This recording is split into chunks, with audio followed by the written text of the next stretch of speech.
দক্ষিণ চব্বিশ পরগনা, যা আঁকড়ে রয়েছে বহু বিখ্যাত জায়গাকে। শিল্প থেকে কৃষি কিংবা ঐতিহ্যের প্রবাহ আজও বয়ে চলেছে এই জেলার নানা প্রান্ত দিয়ে। বিশ্বের বৃহত্তম ম্যানগ্রোভ অরণ্য এই জেলাতেই, যা সমগ্র বাংলার নাম বিশ্বের দরবারে তুলে ধরেছে, উজ্জ্বল করেছে এই জেলা তথা গোটা রাজ্যের নাম। এমন এক ঐতিহ্য সম্পন্ন জেলারই অংশ হল বহরু। অন্যতম একটি প্রাচীন জনপদ এই বহরুর অন্তর্গত ময়দা এলাকা। কথিত আছে, ব্রিটিশ শাসনের আগে পর্তুগিজরা এই ময়দা অঞ্চলের বন্দর ও বাণিজ্য কেন্দ্র গড়ে তুলেছিল। বাংলা সাহিত্যে রায়মঙ্গল কাব্যেও উল্লেখ রয়েছে ময়দা গ্রামের। এই গ্রামের পূর্ব দিকে উত্তর দক্ষিণ বরাবর একটি রাস্তা ছিল, যে রাস্তা দিয়ে হরিদ্বার থেকে গঙ্গাসাগর পর্যন্ত যাওয়া যেত। সেই রাস্তার নাম ছিল দ্বার-ই-জঙ্গল। কথিত আছে, সেই রাস্তা ধরেই শ্রী চৈতন্যদেব দক্ষিণবঙ্গের ছত্রভোগ হয়ে নৌকোয় চেপে চলে গিয়েছিলেন পুরীতে। রেলপথে শিয়ালদা থেকে বহরু স্টেশনের দূরত্ব ৪৪ কিলোমিটার। আসতে হবে লক্ষ্মীকান্তপুর অথবা নামখানা লোকালে চেপে। বহরু স্টেশনের ১ নম্বর প্ল্যাটফর্ম থেকে বেরোলেই দেখা যাবে রিক্সা স্ট্যান্ড, রয়েছে মোটর ভ্যানও, যাতে চেপে ভক্তরা যাতায়াত করেন ময়দা কালীবাড়িতে। স্টেশন থেকে মন্দিরের দূরত্ব প্রায় ২ কিলোমিটার। মোটর ভ্যানে যেতে সময় লাগে প্রায় ১৫ মিনিট।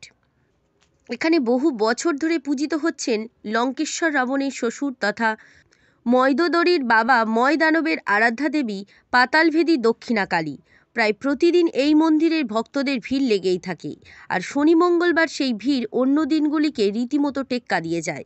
ফুল, মালা, ডালা নিয়ে এই মন্দিরের দেবীকে সন্তুষ্ট করতে হাজির হন ভক্তরা। ২২শে জানুয়ারি অযোধ্যায় রাম মন্দিরে অভিষেক। সেদিনও ভক্তদের অনেকেই ভিড় করবেন জাগ্রত এই পাতালভেদী কালীর মন্দিরে, কারণ ভক্তদের বিশ্বাস, জাগ্রত দেবীর কৃপায় তাদের মনস্কামনা পূর্ণ হয়, কেটে যায় বিপদ আপদ। প্রায় ৭৩ শতক জায়গা জুড়ে রয়েছে এই কালী মন্দির চত্বর। প্রত্যেক মঙ্গল ও শনিবার এখানে রোগগ্রস্ত মানুষ, নিঃসন্তান নারী, চাকরি, ব্যবসা, মামলা মকদ্দমা অথবা অন্য সকল ক্ষেত্রে কার্যসিদ্ধির জন্য ভক্তরা ভিড় করেন।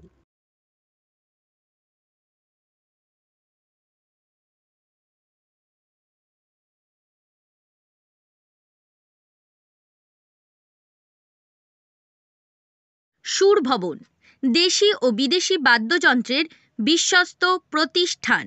গার্লস স্কুল রোড, রায়ভিলার প্রথম গলি, ডায়মন্ড হারবার। মন্দিরের পূজারীর তরফে একটি কবচ দেওয়া হয়, যার নাম আদ্যাশক্তি রক্ষা কবচ। এখানে শনি এবং মঙ্গলবার বেলা ১২টায় দেবীর পুজো হয়, আর সপ্তাহের অন্যান্য দিন পুজো শুরু হয় সকাল ১০টায়। অনেক ভক্তকেই মনস্কামনা পূরণের পর এখানে ডন্ডি কাটতে দেখতে পাওয়া যায়। এই মন্দিরের প্রাঙ্গণে রয়েছে একটি পুকুর। কথিত আছে, এই পুকুর নাকি একসময় আদি গঙ্গার অংশ ছিল। আজও এই পুকুর বা গঙ্গার জলে শুদ্ধ হয়েই পরিবার পরিজনদের ভালোর জন্য, তাদের মঙ্গলের জন্য মন্দির চত্বরে ধূপকাঠি মোমবাতি জ্বালান ভক্তরা। প্রত্যেক বছর কালী পুজো, দুর্গা নবমী আর কিছুদিন আগেই চলে যাওয়া মকর সংক্রান্তির দিনে এখানে ভক্তদের ঢল নামে। আয়োজন হয় মেলার। মন্দির চত্বরেই রয়েছে দেবীর ভোগঘর। এই মন্দির চত্বরের পরিচ্ছন্নতা চোখ টানবেই। কথিত আছে, বঙ্কিমচন্দ্র চট্টোপাধ্যায়ের দেবী চৌধুরানী উপন্যাসের ভবানী পাঠকের বাড়ি ছিল এই অঞ্চলেই। তার ভাই মহাদেব পাঠক দীর্ঘদিন এই মন্দিরে দেবীর উপাসনা করেছিলেন। বরিশার জমিদার সাবর্ণ রায়চৌধুরীর পরিবার মন্দিরটি প্রতিষ্ঠা করেন বলেই দাবি মন্দির কর্তৃপক্ষের।